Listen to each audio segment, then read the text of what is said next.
Hey friends, today we are going to be doing a Matisse style collage with just paper. What I like to tell students before we start this is going to look like a painting with paper. It's going to look like you had your paintbrush out, but instead of dipping it in paint, you were using the paintbrush to make beautiful brush strokes of paper across your page. And this is the style of Matisse. He was a painter. He did lots of really cool impressionist stuff, but then all of a sudden he started to have a really hard time with his hands and he wasn't able to get the brush strokes that he wanted. So he started to do art a little bit of a different way. He got his scissors, grabbed some glue, and he started collage, and he called them cutouts. So today we're going to do some in the style of Matisse. So I'm just going to grab a chunk of scrap paper I have here and come up with a shape. Now I am not going to be drawing the shape out. In fact, my white crayon is over here just to put my name on my paper later because I'm using a black paper as a background. So it's up to you what color paper you want as your background, but your background never gets cut. This paper is going to hold all the other pieces of your collage. So I'm going to go ahead and start just kind of coming up with a shape. I'm going to start on a flat edge since I have one here. And if I'm just making this shape out of my brain, this is called an organic shape. Just kind of doing some wavy lines. So what you're left with is a positive space. Here's my shape. Here's the negative space. I can use this again or I can give it to a friend. For me, I definitely like this shape that I came up with, but it's a little bit big. So I'm going to cut a little bit out of it.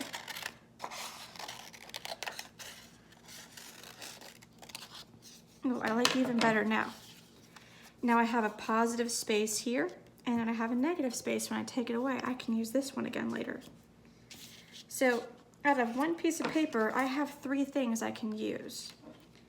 I'm going to be figuring out where I'm going to put this. I'm going to put this on an edge for sure because it does have a flat edge. And I'm going to go ahead and glue it down. I have my glue opened and I'm using the orange tip right on the paper so I don't get any globs.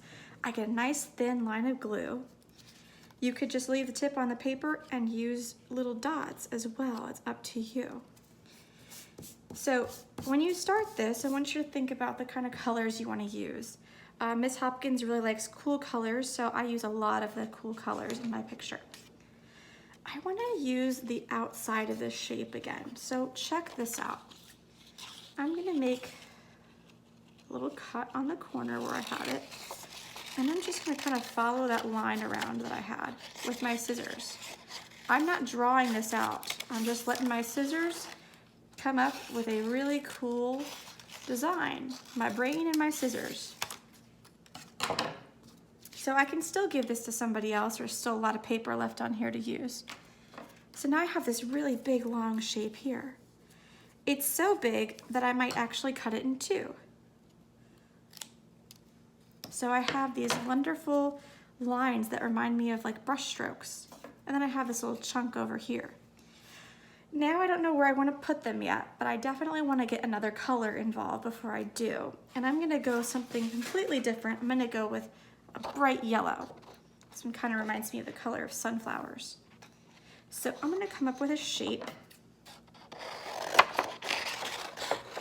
And a lot of his shapes, when you look at his artwork, kind of remind me of like coral from under the ocean. So that's what I'm going to use as my inspiration, kind of something that looks like a hand. So here's my cutout. I might use that.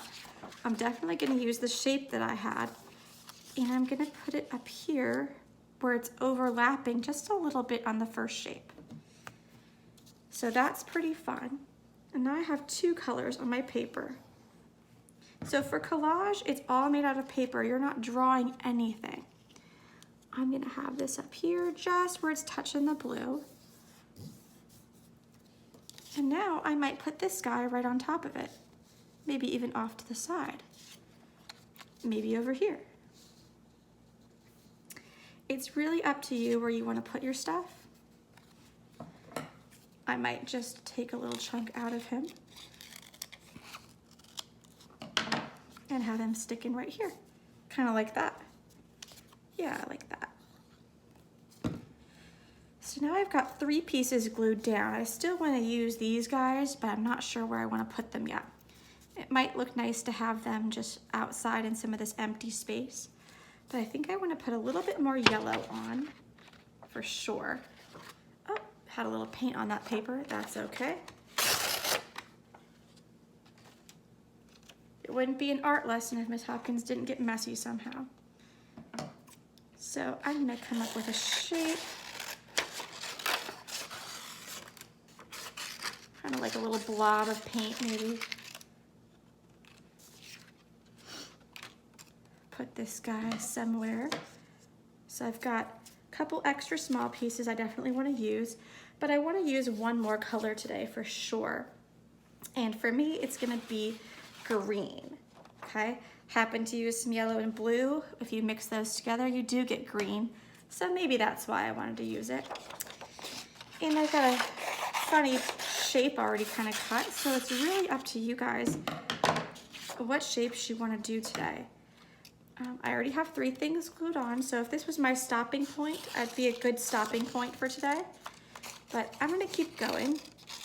You guys do have 50-minute long classes, so you might have more time and get a little farther along than I would if I was stopping. I'm only going to do about 8 minutes. So here's a fun shape here. I like that. It kind of fits right in this space really nicely. So I'm definitely going to add that 3rd color. Now, sometimes kids get ahead of themselves and they just start making piece after piece after piece. And then they run out of time and they haven't glued anything down. As you can see, I do have a couple things that I haven't been gluing, but I'm going to go ahead and get ready to start gluing those on. Like I'm going to overlap here for sure. And you have to kind of make quick decisions with this, because if you have a ton of pieces, pretty soon your teacher's going to say time to clean up, and then you're going to be in trouble. So I like that piece there for sure. Okay, put this guy in this area. Notice all of my paper is sticking inside of the black paper. Nothing is off the edge, okay? Look at all of my edges, not having any of those issues. I'm gonna use a little bit more green here. And I'm gonna cut a couple little squares.